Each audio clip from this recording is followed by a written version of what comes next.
Nako po, ito maganda hong pag-usapan po, ano? At reaksyonan po makabid, ano po. Ito hong post po ni Miss Sas Rogando Sasot po, ano, sa kanyang Facebook page po, ano. Actually, 16 minutes ago po itong kanyang post, mga kabida, no? Ang sabi po dito, okay, Judge at ICC asks prosecutor to present documents that FPRRD was presented before Philippine Local Court. Ayan. Okay? So, pinapapresent po makabida ng isang judge dyan po sa International Criminal Court. Ito yung prosecution, okay, ng dokumento makabida na nagpapatunay na si FPRRD po ay idinaan po sa isang local court dito sa Pilipinas, ano, bago po siya ibiniyahe po makabida papuntang The Hague. Okay? Papuntang International Criminal Court, ano, nung arestuhin po siya makabida noong March 11. Okay, 2025, makabida, no? Ano pong gagawin po ng prosecution diyan?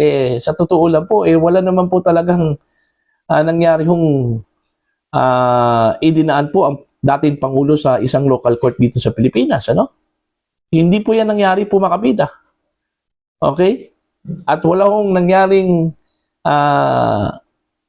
nagpunta po ng korte o local court ang mga pulis, kasama po ito hong si dating Pangulong Rodrigo Duterte, ano po, matapos po siyang arestuhin, ano, makabida, okay, ni General Nicolas Torre III. Malinaw naman po sa Article 59 po, no, mga kabida, no, ng Rome Statute na kailangan mo nang idaan sa local court, mga kabida, ang isang arestado, okay, matapos pong ilabas ang arrest warrant mula sa International Criminal Court. Ginawa ba yon ng gobyerno pa ng Pilipinas? Wala. Kaya paano yan? Problema yan, ano, ng prosecution po, mga kabida, kung totoo man po itong post po makapida ni Sas Rogando Sasot, ano, na isang judge dyan po sa International Criminal Court na hiningi po itong dokumento makapida, no, mula sa prosecution kung saan po ay nagpapatunay na idinaan po sa korte itong si FPRRD. Alam nyo, vital yon, ano, makapida. Okay? Yung pagdaan po kay dating Pangulong Duterte sa isang local court dito sa Pilipinas. Bakit? Kasi parte kasi yun, ano, makabida ng due process eh. Malinaw kasi sa International Criminal Court, particular na po makabida, no, diyan po sa Rome Statute. Okay, yung due process na dapat po ibigay po makabida doon ho sa akusado. Okay? Hindi lang po sa complainant eh, pati sa akusado dapat bigyan din ng due process po, ano? Kasi ang pagkakaintindi ko po makabida sa laman po ng Rome Statute is about due process and respect to human rights. Okay? Mga kabida. Ginawa ba yon ng gobyerno ng Pilipinas? Wala. Okay?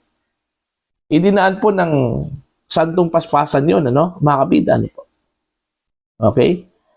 May naalala po ako, nung naitanong yan, mga kabida, no? Diyan po sa hearing po, okay, ng committee po dati ni Senator Amy Marcos, no? Ito hong International Foreign Relations, mga kabida, kung saan po ay nag-imbestiga po itong si Senator Amy dun ho sa ginawa po ng pag-aresto at pagdala po, mga kabida, kay dating Pangulong Rodrigo Duterte sa ICC, ano?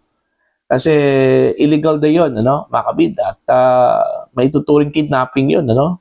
Okay, ayon po sa pamilyang Duterte. Okay? Ang sinagot po, mga kabida, ng Department of Justice noon, ano?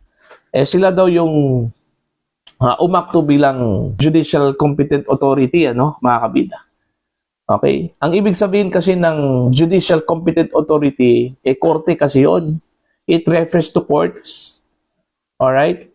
Kaso po, mga kabida, paano naging Competent Judicial Authority po ito hong Department of Justice? Nasa executive branch po yan eh.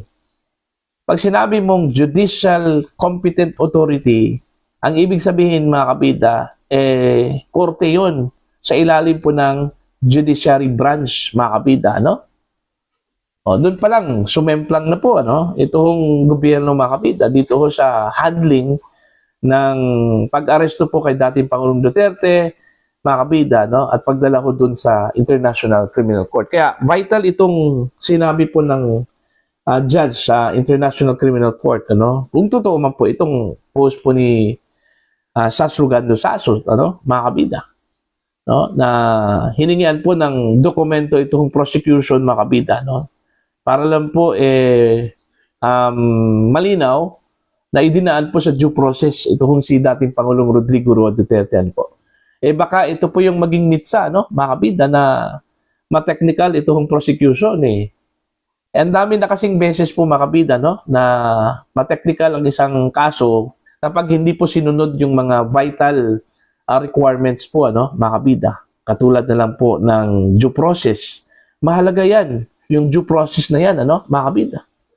Okay, para malaman talaga na ang kaso po mula sa binid-up po ito hanggang inaresto at hanggang nakarating sa korte, mga kabida, no? Kung yun ba ay sumunod sa standard, kumbaga ganun. Di ba? Now, yun yung problema po ngayon ng prosecution. Paano ho nila ma-secure itong dokumentong ito?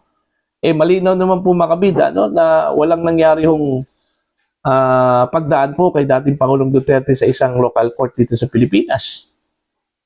Baka doktorin na naman po yun, mga kabida. Hindi po pwede yun, ano? Marami yung tumistigo dyan.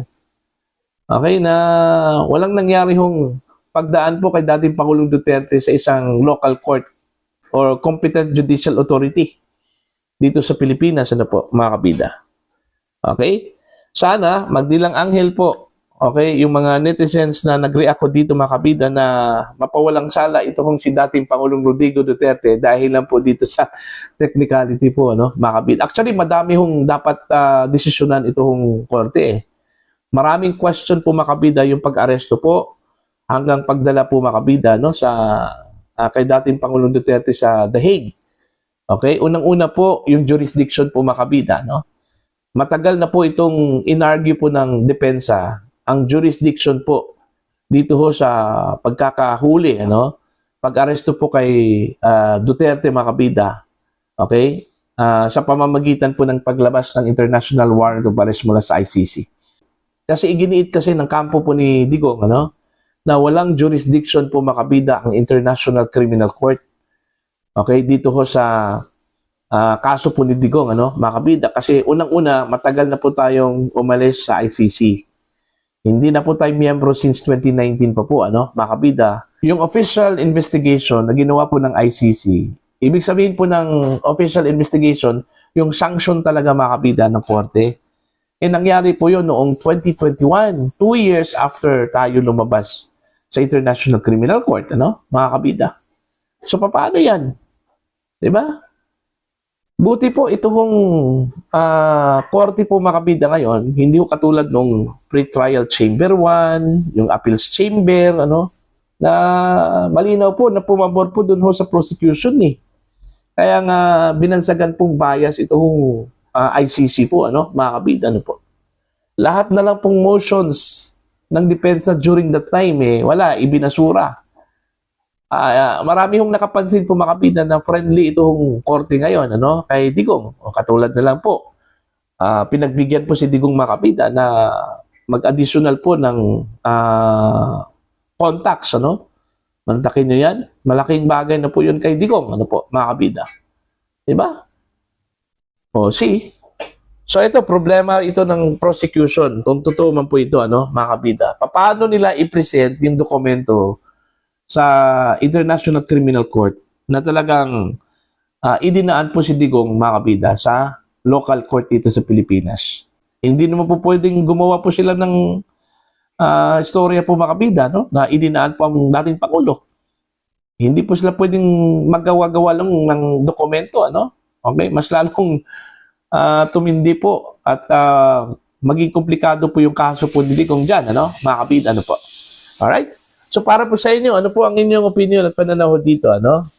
Dito sa post po ni Sas Rugando Sasot po, mga kabida, na isang judge hiningi po mula sa prosecution, ang dokumento po mga kabida, no, na nagpapatunay na si Pangulong Duterte ay talagang idinaan po sa local court bilang parte po ng due process po mga kabida na ibinigay po kay dating Pangulong Rodrigo Duterte bago po siya ibiniyahe papuntang International Criminal Court sa The Hague, Netherlands mga kabida. Please comment down. Sa mga hindi pa po subscriber po sa akin channel, please subscribe. Just click the subscribe button, click the notification bell, click all para updated po kayo mga kabida sa aking mga uploads. Maraming salamat po sa inyo lahat.